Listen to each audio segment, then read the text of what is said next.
దేవుని వాక్యాన్ని చదివేటప్పుడైనా, దేవుని వాక్యాన్ని వినేటప్పుడైనా మనం 2 సంగతులు గుర్తుపెట్టుకోవాలి. మనం 2 సంగతుల కోసం పిలువబడ్డాం వాక్య విషయంలో.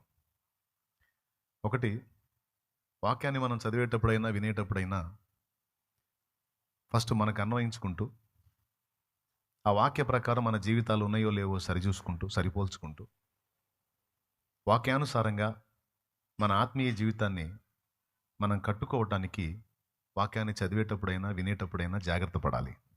మొదటిది. రెండవది, వాక్యాన్ని మనం విన్నప్పుడైనా, చదివేటప్పుడైనా అది మనకు అన్వయించుకుంటూ, దాని ప్రకారం మన జీవితం ఉందో లేదో సరిచూసుకోవటం, ఆ ప్రకారం దిద్దుకోవటం మాత్రమే కాక, వాక్యాన్ని మన హృదయాల్లోకి స్వీకరించడం ద్వారా ఎదుటి వాళ్ళను కూడా దిద్దుబాటు చేయడానికి, ఎదుటి వాళ్ళకు కూడా దేవుని వాక్యంలో అవగాహన కల్పించడానికి మనం గుర్తుపెట్టుకోవాలి, జాగ్రత్త పడాలి. అది కూడా మన గ్రహింపులో ఉంచుకోవాలి. వాక్యాన్ని నీ మట్టుకు నువ్వే అన్వయించుకొని, సరిచూసుకొని బ్యాలెన్స్ అవ్వటం మంచిదే, కానీ ఇతరులకు కూడా వాక్యాన్ని నువ్వు పంపిణీ చేయటం ద్వారా ఇతరులను కూడా బలపరిచి దేవుని వాక్యాన్ని నెరవేర్చిన దానివి, నెరవేర్చిన వాడి అవుతావు. ఈ 2 విషయాలు మనకి దేవుడు చెప్పాడు. వాక్య ప్రకారం నిన్ను నువ్వు దిద్దుకోమని చెప్పాడు. అలాగే సమయమందును, అసమయమందును ఇతరులకు కూడా వాక్యం ప్రకటించమని చెప్పాడు. తెలుసా మీకు ఆ సంగతి? తిమోతికి రాసిన పత్రికలో, తిమోతి, వాక్యమును సమయమందును, అసమయమందును కూడా ప్రకటించు అన్నాడు.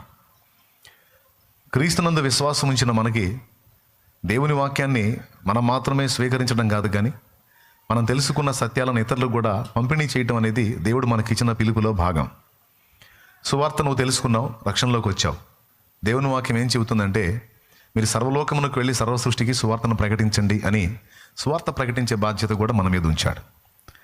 రెండవది, సువార్త మాత్రమే గాక సువార్త విని రక్షణలోనికి వచ్చిన వారిని క్రీస్తు సారూప్యంలోనికి తీసుకొని రావడానికి అవసరమైన ఉపదేశం మనం తీసుకుంటూ, మనం ఆ సారూప్యంలోనికి, క్రీస్తు సారూప్యంలోనికి మార్పు చెందుతూ ఇతరులను కూడా అలా సంపూర్ణతలోనికి తీసుకొని రావడానికి మనం జాగ్రత్త కలిగి ఉండాలి. ఒకవేళ ఈ రెండిట్లో ఏది మిస్ అయినా దేవుని మాటని మనం నిర్లక్ష్యం చేసినట్టు అయింది. ఫర్ ఎగ్జాంపుల్, మనం మాత్రమే తీసుకొని, మనం మాత్రమే అన్వయించుకొని, మనం మాత్రమే దిద్దుబాటు చేసుకొని ఇతరులకు వాక్యం ప్రకటించలేదనుకో, బైబిల్లో కొన్ని వచనాలు మనం నెరవేర్చినట్టు అయింది. వాక్యం ప్రకటించమని దేవుడు చెప్పాడు, సువార్త చెప్పమని దేవుడు చెప్పాడు, తెలియని వాళ్ళకి అవగాహన కల్పించమని దేవుడే చెప్పాడు మనకి.